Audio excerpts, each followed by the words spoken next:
Naitwa Jerry Nation, ni afisa ushirika halmashauri ya wilaya ya Nzega. Chama kikuu cha Igembe Nsabo kwa kushirikiana na serikali imeratibu mafunzo ya matumizi ya mizani ya kidigitali kwa viongozi na watendaji wa vyama vya msingi vya pamba.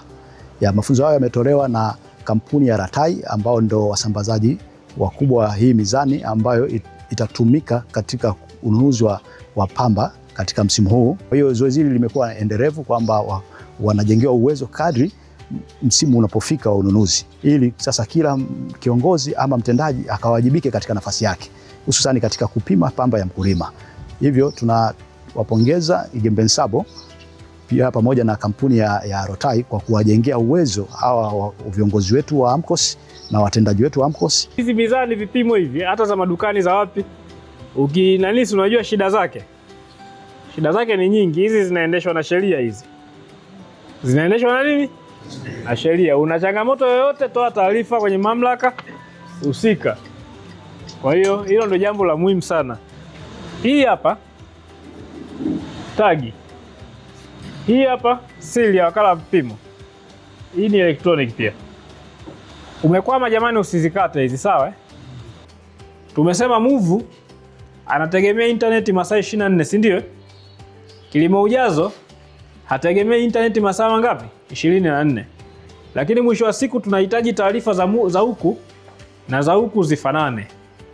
Zinafananaje? Manake lazima tuwe na daraja ambalo linaunganisha haya maeneo mawili. Na hilo daraja linalounganisha haya maeneo mawili ni sehemu ya tuma au pokea. Kwenye tuma au pokea lengo lake ni nini?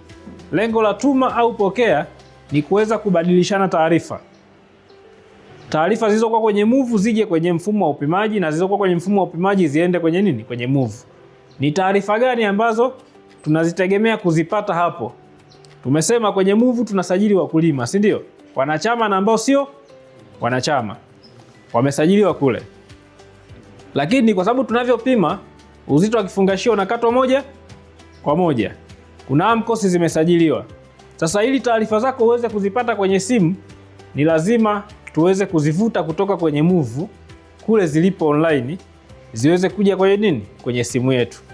Zikija kwenye simu yetu manake zitatuwezesha sisi kuweza kufanya kazi bila kuhitaji nini? Mtandao kwa kipindi fulani. Kwa hiyo kinachounganisha hapo kwenye tuma au pokea, manake unaruhusu taarifa zilizokuwa kule kwenye move zije kwenye kishikwambi chako, na pia wewe taarifa gani ambazo unakuwa nazo zinaweza kwenda kwenye move. Kuna wakati unampimia mkulima hajasajiliwa, si ndio? Kama hajasajiliwa kwenye mfumo, kuna sehemu inasema ongeza mkulima mpya. Ukimsajili yule mkulima unakuwa naye wewe kwenye simu yako, kwenye move yule mkulima anakuwa hayupo. Kwa hiyo unapobonyeza tuma au pokea taarifa, manake ulichokuwa nacho wewe kinaenda kule na kilichokuwa kule ambacho wewe una kinafanyaje? Kinakuja. Kwamba kwenye mfumo ili uweze kufanya kazi, mfumo wa upimaji unakuja na vile viambata vitatu. Tuna simu, tuna mzani, tuna printer, vinafanya kazi kwa pamoja wakati wa upimaji. Lakini vinawasiliana vipi? Hatuunganishi kwa cable, si ndio, kwa waya. Vinatakiwa vifanye mawasiliano kwa njia ya mfumo wa Bluetooth ambao upo. Lakini haviwezi kufanya kama hujafanyaje? Hujaviunganisha. Kwa hiyo tunaenda kuviunganisha wapi? Pale kwenye mpangilio. Kwenye mpangilio kuna vitu vingi vinafanyika. Kuna mpangilio wa vifaa kuhakikisha kwamba simu, mzani na printer vinafanya kazi pamoja. Kuna mpangilio wa upimaji, kuna sehemu ya msaada, kuna vitu vingi. Kwa hapo kwenye mpangilio maana yake tunaenda kuseti mazingira ambayo yatatusaidia sisi kwenye upimaji wetu.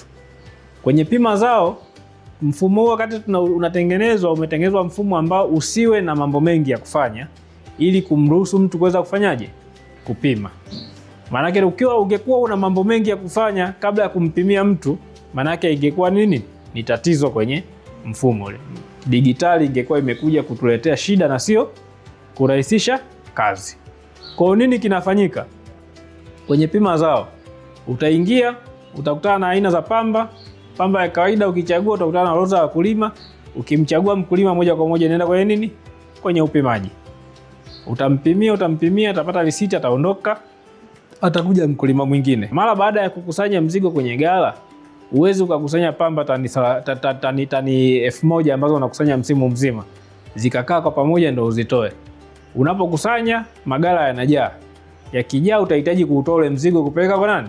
Kwa mnunuzi, ili uweze kuruhusu kukusanya mzigo mwingine. Kwa hivyo unapokusanya mzigo, unapojaa kwenye gara na uko tayari kuweza kuutoa, kuna sehemu ya utoaji wa mzigo kwenye mfumo. Utatoa mzigo, ukiingia pale utaingiza taarifa zile zile ambazo zinakuja.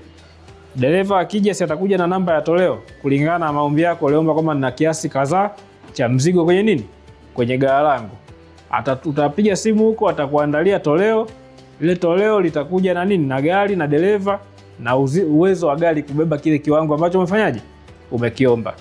Ukifika hapa utapima kama kawaida, mzigo pima kwenye gari, pima kwenye gari, pima kwenye gari. Baadaye utaingiza taarifa za gari, utaingiza namba ya gari, namba, jina la dereva aliyokuja kuchukua, namba yake ya simu na leseni yake. Then utahifadhi mzigo, utakuwa umetoka. Kwa stock hii inayoingia ndio unaweza kufanyaje? Kutoa. Huwezi kutoa mzigo ambao hujaukusanya. Eneo la mwisho la ziada ni sehemu ya taarifa za mkulima. Pale utaenda kutumia mara nyingi tunapotaka kumbadilishia mkulima namba ya simu. Namba simu zinapotea. Simu imepotea, kenda kusajili simu nyingine. Anapataje ujumbe mfupi kwenye simu yake? Utaingia kwenye sehemu ya taarifa za mkulima, utambonyeza mkulima, utaenda kwenye sehemu ya namba ya simu, utabadilisha namba ya simu, utahifadhi. Ukihifadhi, maana yake akipima message zitakuwa redirected kwenda kwenye nini? Kwenye namba mpya. Hicho ndio kitu ambacho kinafanyika. Kwa wale tuliokuwa mwaka jana, nadhani hakuna kipya hapo, si ndio? Ni vitu vile vile, ila maboresho tu ndio yamefanyaje? Yamefanyika ili kuruhusu kufanya kazi kwa uzuri zaidi. Tuko kwenye mafunzo juu ya mizani kwa ajili ya ununuzi wa pamba kwa msimu 26-27. Tumejipanga kusimamia zoezi zima litakaloanza la ununuzi wa pamba, kuhakikisha kwamba mkulima anauza pamba yake, inapimwa, kusimamia uadilifu katika upimaji na kuhakikisha mkulima kwamba anapata fedha yake. Kwa hiyo kwa kushirikiana na Chama Kikuu Igembe Nsabo ambao ni waratibu wa mafunzo haya, kwa kushirikiana na serikali na maafisa ushirika, tutashirikiana na kampuni yanayosambaza mizani hizi za kidigitali. Maana kwa huu ni msimu wa pili ambapo pamba inanunuliwa kwa kupitia mizani ya kidigitali. Kiukweli tunaishukuru sana serikali kwa kutuletea mizani hii ya kidigitali ambayo inaongeza uwazi na kuleta uhalisia wa pamba au mazao mbalimbali ya mkulima, ambapo mkulima kiuhalisia anaona kwamba uzito halisi ambao ameuleta kwenye chama cha ushirika na malipo ambayo anayapata kupitia mfumo huu.